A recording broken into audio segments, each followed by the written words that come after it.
All right, you guys. I am back with another beautiful Black businesswoman for you to meet. And today you're going to meet Jahphia Griffin, the dynamic force behind JZG PR, a firm committed to amplifying the voices of small business owners, particularly within the Black community. Now, with a background in journalism, marketing, and media, Jahphia has spent years helping brands craft their stories, expand their reach, and dominate their industries. Her expertise spans public relations, branding, and AI driven marketing strategies, positioning herself as a trailblazer in an ever evolving media landscape. Today, she's here to share her journey, her insight, and her wisdom for aspiring entrepreneurs looking to make their mark. So, without further ado, hello, Ja. Hi, hello. How Thank are you for you having today? me. I'm doing well. Thank you so much for having me. I hope your day is going very well. Yes, it's been great. Let's jump right in. What initially drew you to public relations and marketing? So, what initially drew me to public relations and marketing was seeing that people needed resources. When I was in high school and in college, I had a lot of friends that were very ambitious and they wanted to do a lot of things. But I noticed that they didn't have the phone numbers to call, they didn't know the websites to go to, they just didn't know the how to get it done. So because I was so heavy in journalism, I was researching a lot. So I knew a lot of resources. So in me sharing those resources, that's when I knew, okay, wait a minute. I can connect them to the next step of their process. So that's what got me started, seeing that there was a gap between resources and vision for the people that I was around. Now, you've been in the PR industry for 15 plus years. What was the most defining moment that made you take the leap into entrepreneurship? The most signifying thing that made me take the leap was when I worked in partnership with iHeartMedia here recently. iHeart definitely showed me how much of a priority Caucasian and other races here in America are when it comes to advertising and media buying. So when I had my experience there, I said, okay, I'm seeing that African Americans do not have the budgets to advertise on the scale that many other businesses have. And then also, I was realizing the discrepancy in the messaging in advertising. So I said, you know what? Let me start my own business because here at iHeart, I can't educate them on how to do certain things to be represented as an African American Black owned business. But in my own business, I can have those personal one on one talks with them and get to the real about being a Black owned business and the importance and ways that we can navigate it. So I, being there taught me, hey, I need to advocate for us a little bit more. I love that. And thank you for that. Okay. Because I am a iHeartRadio um, podcaster. So I Mhm. know how hard it is to get our podcast pushed to the top of those lists. Yes. Yes. So what was the biggest challenge that you faced in the early days of running JZGPR, and how did you overcome it? Some of the challenges that I faced, because most of my clientele was African American, I had to deal with a lot of small budgets. And I had to deal with wearing many hats because a lot of Black owned businesses, they do not have the budget to have a team. Hmm. So me coming on board as a PR person, as a branding consultant, I found myself doing more for my clients than I was hired to do. And although I had the skills to do it, I had to set my own boundaries and protect myself and stick to, my pricing and stick Hmm. to the services that I can provide under certain pricing tiers. So even though having to deal with budget constraints was a challenge, I was able to adjust the services that I can provide and Yes. able to explain to them the why behind the pricing. And that was able to help me navigate those relationships a little bit more because a lot of them were discouraged. A lot of them felt really sad that they couldn't work with me anymore. But one thing that I've learned, because of course, as a Black owned business, you still have to do sales. You Yep. don't lose the person, but you can renegotiate. So Yes. that was a challenge that I had to overcome. That pricing negotiation process. With Now, go ahead. Go ahead. Please. I was just saying the pricing negotiating process with low budgets. Okay. Now, many Black women struggle with being seen and heard in professional spaces. How did you overcome that in your career, and how does JZG PR help with other Black owned businesses by doing the same? One thing that I do, especially when I speak to my clients, especially on that first call, I like to hear all the good stuff. Tell me all of the good things that you have done in the community. Tell me all of the 5-star reviews that you have, because I think when outsiders know what these Black owned businesses are doing in the community, what they stand for, what services and products they provide, I think that they'll be able to see the value. So I think one thing that African Americans should do more of, especially when it comes to Black business ownership, brag about yourselves. If you are in the community, tell us what you're doing. If you're national or international, tell us that.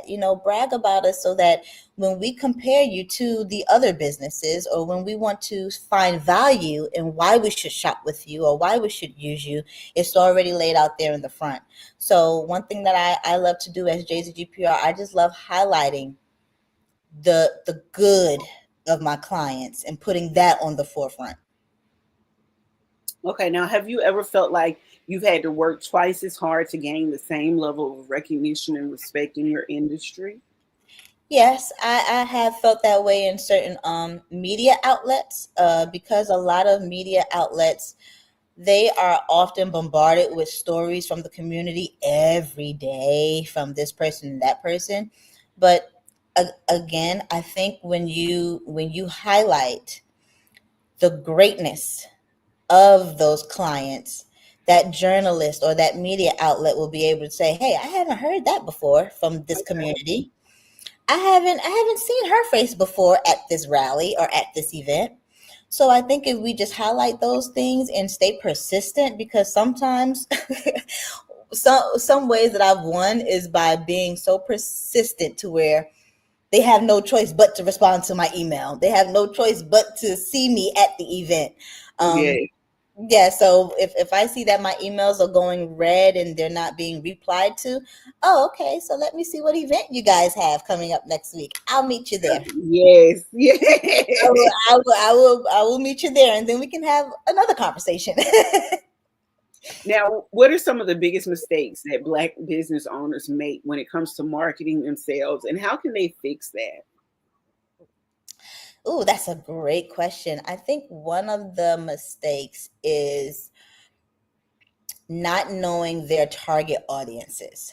Because I know a lot of African American people are doing podcasting, they're coming out with products. But one thing I've learned in marketing and in advertising, there is a specific audience that is going to soak up what you're trying to provide. Yes. And if you identify who you're targeting and be consistent in the messaging to them and giving them value, then you can't go wrong. But if you are a podcast that is um, full of retirees that are hosts, everyone is over the age of 65 plus. Yeah. No, why, there should be no reason why you're on Instagram as your only platform. They're not on Instagram. Maybe you should go on Facebook or I was just LinkedIn. gonna say your market isn't even on Instagram. Right. So I think learning your audience is one of the best ways that you can avoid that mistake marketing. Okay. Now, Black owned businesses, again, they struggle with a lot of things, and one being access to media exposure. What are some ways that they can start positioning themselves for more visibility without waiting for mainstream platforms to acknowledge them? I think researching smaller brands would be a great start. Because again, a lot of the major media outlets, it's not just you trying to Mhm. reach out for a story, but if you can find a magazine or a newspaper that's local, that needs to, some local spotlights, that would be a great start. And to also just come prepared. When you go to media outlets, there are things like a press kit. There Yeah. are things that you need to better present yourself. So I think in learning how to present yourself, you'll have a better advantage.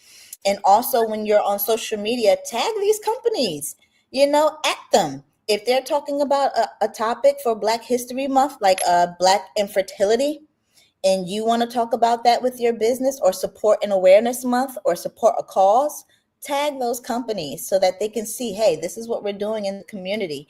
April is Autism Awareness Month. Do something for April and tag Autism Awareness Society to get the visibility. Yes, I love it. Now, your business integrates AI into PR and branding.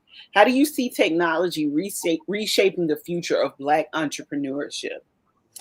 I see it reshaping Black entrepreneurship in a great way, but also in a bad way. In the bad way, to where it can possibly produce us to be a little bit more lazy, um, Okay. because society is moving so fast. We would literally have to be reading and researching 2-3 hours every day just to stay at the head of the race. Yeah. However, because again, like I said earlier in the call, that a lot of Black owned businesses don't have the budgets to have a team. So with AI can help fulfill some of those roles of a social media manager, or Yeah. fulfill the roles of, a email marketer, if you don't have the time or the research to fulfill that role, or the budget to fulfill that role. So I see AI playing more of an employee role in entrepreneurship, to where we won't feel like we're doing all of this work by ourselves, or can't find a team because we don't have the money to pay them. Okay. Now, many industries, including PR and marketing, are still dominated by white executives and firms. How does JZG PR challenge that status quo? I think one way that we challenge that is we try to highlight our expertise in education. I think because a lot of jobs in media alone, a lot of jobs in marketing and PR, you don't need a degree for it. Okay. You can simply, it's all who you know. If you can read a little bit, write a contract or two, travel a bit, you are now someone's manager. You're now someone's PR.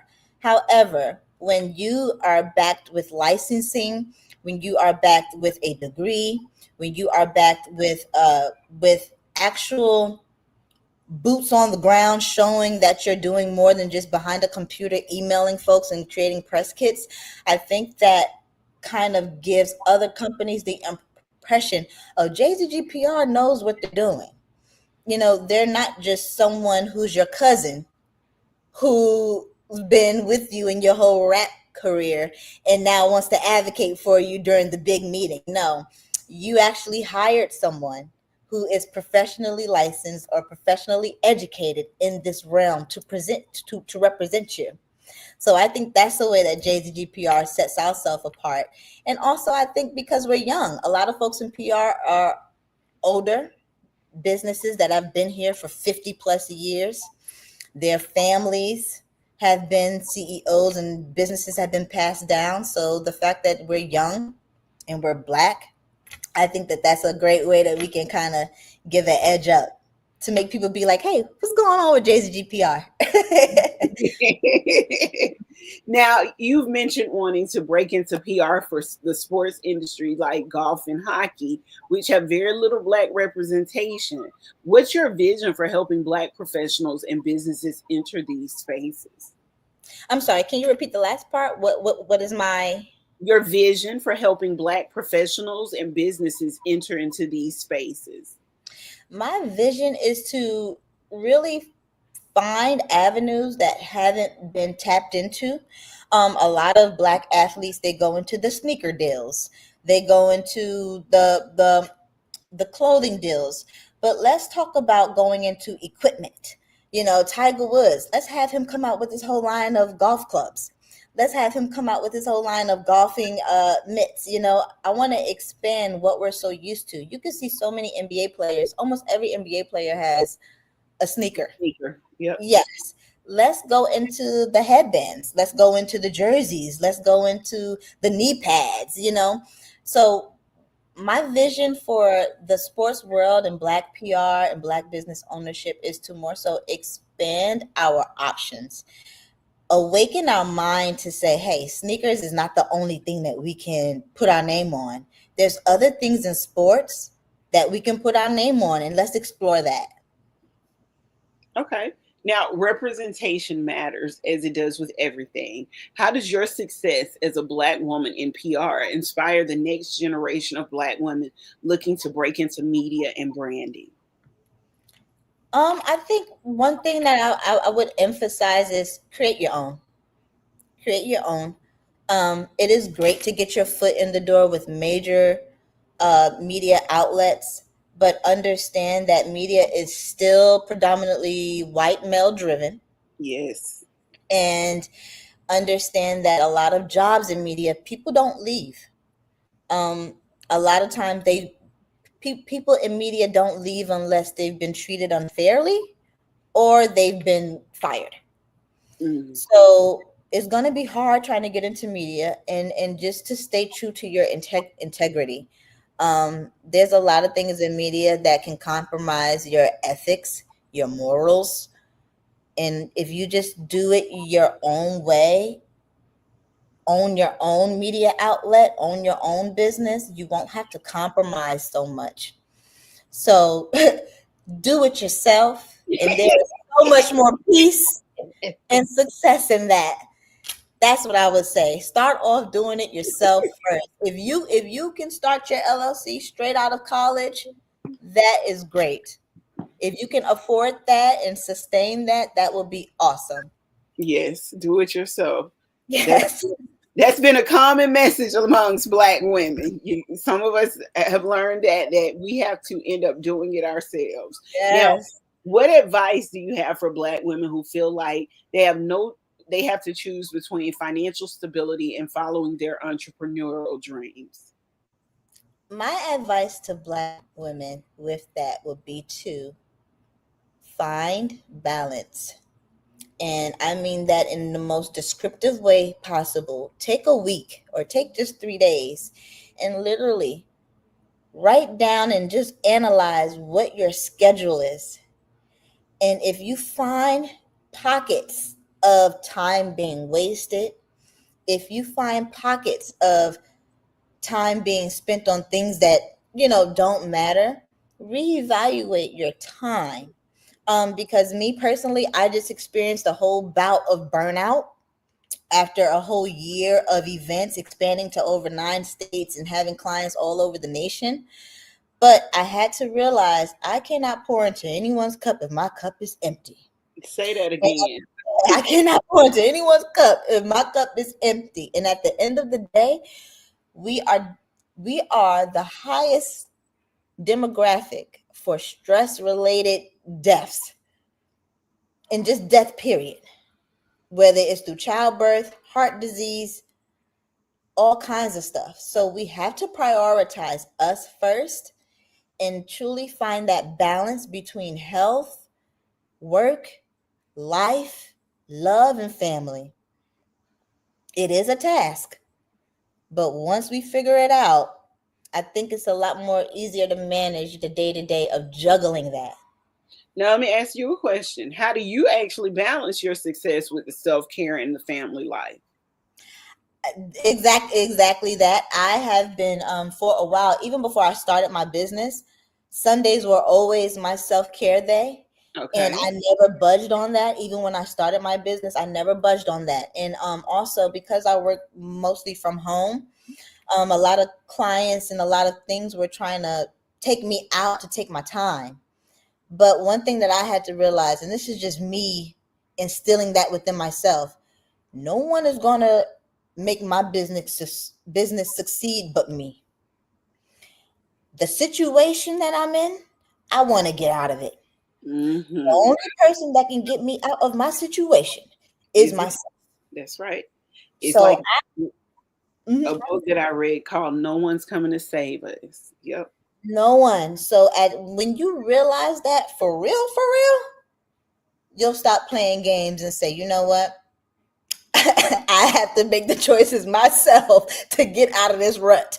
So I'm not going to do this tomorrow. I'm not going to do that tomorrow. I'm going to do that. You just prioritize. Just keep reprioritizing. Keep I love it. reprioritizing. Now, who are some Black women in media that inspire you, and why? Some Black women in media that inspire me and why. And I know this may sound a little bit cliche, but it is two. Um, Oprah, of course, and the old Oprah inspired me a little bit more than the new Oprah and what's been happening with the political side of what's happening. And I say her because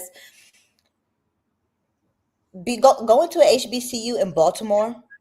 I'm not from Baltimore, but I went to school there and I worked there. Seeing how a lot of the African Americans in poverty there are, and seeing that she started her journalistic career there, I can see how much she wanted to educate Black people. Mm-hmm. And me watching her become a billionaire and do all these things, I admired how she was able to still talk to us without directly talking to us. Exactly. I And her think, being able to balance that was allowed her to get in and infiltrate to still bring a little of it back. And that's why I liked her. Now I also I look up to Wendy Williams, because I'm from New York. And I was also on radio and I had my own talk show. And one thing about Wendy Williams that I looked up to was her. I didn't like the negativity, of course, her spreading gossip. I wasn't really rocking with that, but I loved her unapologeticness. yes, I think a lot of people don't understand. People don't remember, or a lot of these people are not old enough to remember when Wendy was on the radio and how she was just unapologetic from the beginning. Now, we weren't fans of her antics or anything like that, but Right. it was just her attitude towards it. It was like, I don't care what you think. I'm gonna, yeah, how you doing? Okay, like, My show. I'm gonna say how I feel on my show. yeah, See that it was just like, okay, whoa, go ahead on, girl. Go yeah. ahead on. So yes, those two. Okay, now if you could give any advice to your younger self, one piece of business advice, what would it be? One piece of business advice I would give myself is to don't take every opportunity. Mm, And I say that because sometimes when we are in survival mode, we will take opportunities because the money is there or because we're so desperate. And sometimes that can be the worst decision that we could have made. Those yeah, opportunities, because we take those opportunities out of desperation, we tolerate things we shouldn't be tolerating. We stress ourselves out more than we should, and we don't get to the end goal that we have for ourselves because now other people are using us for what they need us for. yes. So my advice to my younger self would be, Jahphia, take opportunities because they make sense to the overall goal, not to the situation and the environment that you're in right now. I don't know if y'all heard her what she said earlier is we take a lot of opportunities because we are in survival mode. Yes. So just keep that in mind. Pay Yes. attention to your mindset, your emotions, and all of that when you are looking into these opportunities that are being presented to you. Because everything ain't meant as a blessing. Sometimes it's meant as a distraction. And That's right. let me show you as a testament to life. Okay. Yes. Because you think that these companies want to hire you, and you end up working for these companies and they burn you out. Yes, yes. Or they take Now, up all your time to where you can't even work on your side hustle in your own business. that's very true. Now, what impact do you hope to have on the Black business community through JZG PR? The impact that I hope to have on the Black community through JZGPR is to um, give people a sense of grace. I always express to my clients and to Black folks, yes, I am very big on taking action. Let's get it done. Let's move. Let's rock. But the impact I want to have, I want Black business owners to have a little bit more grace with themselves, forgive themselves a little bit more. Just be easy on yourself, because again, we are doing everything. We're doing our best. Okay. I tell people that we're all just doing our best. Okay. Mhm. So the impact I want to have when I talk to my clients, when I'm going out in the field, and when I'm talking in interviews like this, I want people to, yes, educate yourselves. Yes, be very gung-ho about your vision and your plan, but also understand we are doing everything that we can to make it happen. Yes, Don't be so hard on yourself. Okay. Some people start two, three, four, five businesses and fail at every last one of them. But that sixth business, that eighth business is the one that took them to the top. yes. So never give Don't up be on yourself. discouraged. Yeah. Yes. Don't be so discouraged. Now, That's right. how do you want your business to evolve over the next 5 years, and what legacy are you looking to leave with the world? Over the next 5 years, I want to be more of a partner of bigger events. I love doing festivals. I love doing like big concerts and festivals and just bigger events. And I want to become more of a partner and a sponsor for those events. Um, One thing that I do want to highlight for Black businesses, a lot of us are vendors at these events that we go to, and a lot of us just come to support. But I really want Black business owners to leverage their power in partnerships and in sponsorships. Because Yes, when you get on that level of being a sponsor and being a partner, although you may not have the budget for it, that comes in the negotiation process. But when you get on that level, the things that you can demand and the power that you have now walking around whatever community that you're in, because you are now a curator. You yes. are now a real supporter of whatever cause that you're supporting. So that's what I want Black businesses to do more in the next 5 years. Partner up with each other. Not just I'm just gonna come and support. I'm just gonna share a post for you. No, become a sponsor. Really support other businesses. That's all. And what do you want your legacy to be, Jahphia? My legacy, you know, I don't know. I want to leave that up to God, and I want my legacy to be what the people say I do in their lives. Whatever I love it. impact I have in your life, because it can range. I can be the funny friend, the consultant that they've had. I could be the spiritual friend that you come to for spiritual stuff. Whatever legacy fits for the person's life that I've impacted. I feel that. I feel that wholeheartedly. Yeah. Yeah. So I'm going to drop off the screen for a moment because I Okay. want you to tell people where they can find you, your website, your social media, all of that good information so that they can stay in contact with you. Okay. All right. Thank you so much. All right, everyone. Hey, it's your girl Jai. You can find me at www.thejzgpr.com. I am also available on Facebook and Instagram at JZGPR. So go ahead and check me out, and I look forward to seeing you guys and supporting you all. Thank you. Awesome, Jahphia. Thank you so much for being a part of Ew. this and just agreeing to do this interview. It's been Yes. such a delight talking to you today. And Yes. we're gonna have to figure out a way to partner JZG PR with Dear Black Woman Media, okay? Yes. Yes. Because I want to be a part of it. Okay. I want to support y'all. All right. Thank you. Thank you so much. Now, listen, you guys, Jahphia's story is she isn't just creating PR campaigns, okay? She's creating opportunities for Black businesses to take up space in industries where they've been overlooked for too long.